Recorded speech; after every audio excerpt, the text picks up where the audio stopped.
Bonjour, c'est Gorky de la team Bradva pour un épisode un petit peu spécial, un loadout à 100 kg, en sachant que moi je fais à peu près 74 kg de poids de corps, mais on en parle juste après ça.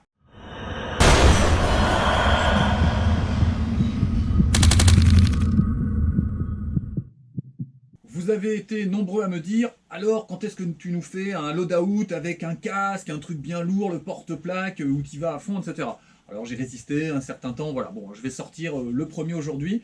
Alors au menu, on aura le ZSH prêté par Samael. Alors là, on est sur du matériel RS, récupéré en stock militaire, donc ça n'est pas une réplique. Et nous aurons bien sûr, là, vous le voyez peut-être au sol, le Coraculon avec ses plaques Doomy. Par contre, le Coraculon, lui, est un Coraculon RS. Donc on aura du beau matériel.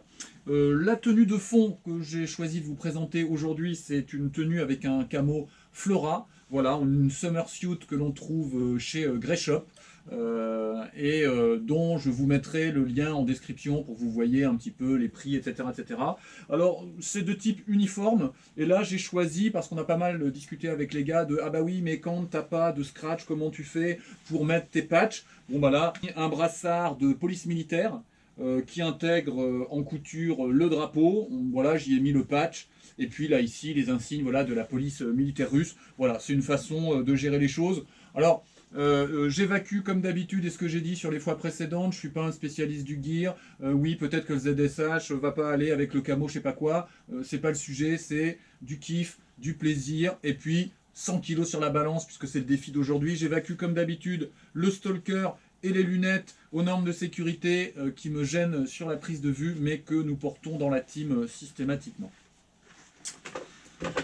Alors, la tenue que je vais vous présenter aura plus dans l'esprit, visuellement, quelque chose que pourraient porter les forces spéciales ou l'équivalent, peut-être du RAID ou du GIGN chez nous. Ça va être beaucoup trop lourd et beaucoup trop encombrant pour un simple soldat d'infanterie, vous imaginez bien. Donc là, on est sur protection maximale et puis force de frappe maximale. Voilà, donc sur une intervention extrêmement courte. Mais pour les soldats, c'est toujours pareil, c'est un équilibre entre protection, mais c'est très lourd, mobilité, mais on est mal protégé. Voilà, c'est toujours un équilibre que doivent engager les soldats, mais nous aussi, les airsofters. À un moment donné, est-ce que je me mets super light et puis au niveau loadout, c'est pas forcément sexy, quoi, mais au moins je peux cavaler, quoi. Ou est-ce que je me fais un gros loadout bien badass et puis au bout de 2 heures, je suis rincé, j'avance pas, et puis j'avance comme un escargot et j'arrive pas à retourner au spawn. Bien. J'ai assez bavardé, je prends le temps de me cuirasser et je reviens vers vous. Voilà, après quelques péripéties d'habillage, je viens de prendre 30 kilos. Oui, 30 kilos. J'étais à 74 et là je suis à 104. Donc je peux vous dire que je crève de chaud. Et puis, si je fais des petites flexions comme ça, je sens que ça va être compliqué. Donc, comme je vous le disais, j'ai mis le ZSH prêté par Samael, qui est un vrai casque, qu'il a récupéré, avec fermeture mécanique de la visière, un casque qui fait à peu près 3,5 kg. Alors c'est un casque qui lui a été vendu avec un camo, un surcasque de type Surpatte 2. Donc vous voyez que c'est un camo qu'on n'utilise pas beaucoup nous en airsoft, mais qui est utilisé par les opérateurs. Des fois il y a des discussions sur certains camos comme le Surpatte ou le multicam. J'ai déjà mal au cou. Voilà. Donc on est sur un casque qui intègre un protège-nuque en cuir derrière. Voilà. Ici. Et qui du coup fait très très chaud. Très chaud. J'ai mis le Coraculon avec ces plaques Doomy. Alors j'avais essayé de mettre des plaques Doomy dans un Coraculon, on va dire répliqué, celui qu'on trouve chez Grey Shop. Assez rapidement, les coutures ont pété. Là, on est sur un vrai Coraculon, c'est pas du tout le même tissu. Quand vous comparez les deux, vous avez compris quoi. Et là, les plaques Doomy n'abîment pas du tout, c'est impeccable. Par contre, c'est super lourd et c'est hyper encombrant. Vous voyez, là, je suis gêné au niveau des deltoïdes. Si je veux aller attraper ma radio, je suis hyper gêné, quoi.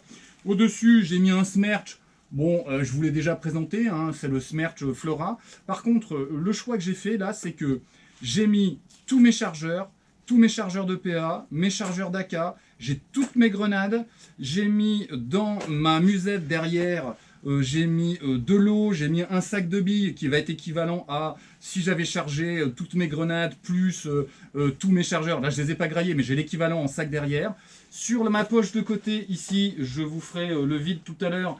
Je vais avoir de la paracorde, un multitool, je vais avoir une chargette, une mini bouteille de gaz. On va dire que là, je pars, j'ai de l'eau, j'ai de la nourriture et j'ai tout mon matériel. Voilà. J'ai choisi aussi, parce qu'elle était lourde, hein, mon AK-12. Voilà, c'est l'AK-12 LCT avec son petit custom. Je vais vous la montrer d'un peu plus près, mais je vous ai déjà fait la revue de cette magnifique réplique. Voilà, et je profite au passage parce que le dingo m'a prêté le chargeur de l'AK-12 Arcturus, le 10D, voilà, qui est superbe. Hein. Franchement, je profite d'en parler à cette occasion. Un chargeur superbe qui est très très proche des chargeurs RS, m'explique-t-il, alors que le LCT fait beaucoup plus Camelot. Ce que je pourrais dire par rapport à cet ensemble, c'est clairement, quand je me regarde dans la glace, quand mes gamins sont passés, ils ont fait « Oh papa, badass et compagnie !» Là, je fatigue déjà, là. Là, je fatigue déjà. Vous imaginez, 30 kilos. Je sens que si un joueur me bouscule, je peux me faire mal au cou. Voilà. Alors, il faut vraiment avoir une grosse condition physique, ou bien être sur un moment où on va faire un court-métrage, ou bien de la reconstitution historique, des choses comme ça. Donc là, on est plutôt sur un soldat d'intervention dans un ensemble relativement lourd, et on va être sur un soldat, voilà, un soldat l'équivalent chez nous, c'est des forces spéciales, de la gendarmerie, le GIGN ou de la police avec le RAID, mais on n'est pas sur un soldat d'infanterie. Je ne vois pas quelle forme physique il devrait avoir pour supporter quelque chose comme ça. Ça, c'est la poche de cuisse Technicom, dans laquelle on peut mettre pas mal de choses. Alors moi, j'y mets des choses légères, histoire de ne pas me déséquilibrer, genre fumigène, des chargettes avec le grammage pour le PA. Je vais avoir ma mini bombe de gaz si à un moment donné on est sur des défenses de fort ou si on a besoin de beaucoup tirer au PA ou si j'ai un collègue qui est à court. Je vais avoir mon multi-outil parce que c'est bien pratique, il y a toujours des soucis à un moment donné, si c'est pas nous c'est un copain. Et je vais avoir un rouleau de paracorde, voilà, quelques élastiques, ça c'est pratique aussi, voilà, c'est des choses qu'on trouve chez Taiwan Gun. Moi j'en ai toujours, c'est pratique sur un terrain, il y en a toujours un qui a une boucle, un truc qui pète, qu'on paume. Et puis quand on a la gestion d'items, c'est toujours pratique d'avoir des petits élastiques, puis ça pèse que dalle. Puis je pense que...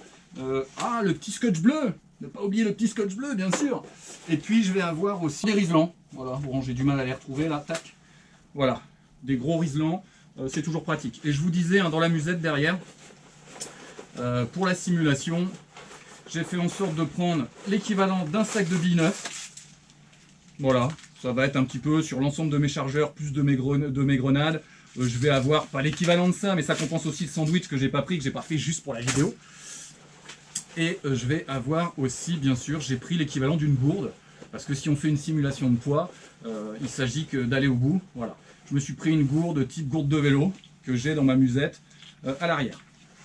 Bien, la conclusion de ce que je dirais pour ce type de loadout, c'est bien en safe. Franchement, en safe, tu déchires.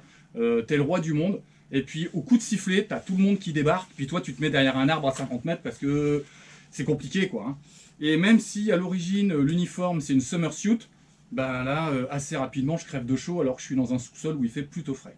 J'espère que j'ai répondu à vos attentes sur du loadout lourd. J'en ai un autre qui est en préparation sur un autre loadout lourd dans un ensemble Digiflora, vous verrez, et sur base de PKP. Donc je porterai à cette occasion la PKP. Donc ce sera, on va dire, quelque chose d'un peu plus infanterie, entre guillemets. Donc on sera là aussi sur un loadout relativement lourd, mais dans une autre ambiance et avec un autre casque, là aussi avec du matériel RS. On arrive à la fin de cette revue. Avant de faire le tour et les petits gros plans, comme d'habitude, bah écoutez, on n'hésite pas à mettre des pouces vers le haut, des pouces vers le bas, c'est comme vous voulez. Un maximum de commentaires, ça nous passe le temps pendant le confinement. Abonnez-vous, comme ça c'est plus facile pour moi d'emprunter du matériel aux différents sites marchands. Et puis bah écoutez, j'espère que le discours de notre Premier ministre, que vous aurez peut-être déjà vu lorsque vous verrez cette revue, va nous donner des informations sur cette sortie de crise. Moi j'en ai à ras le bol. Allez, un petit tour en musique et on se revoit la prochaine. Au revoir.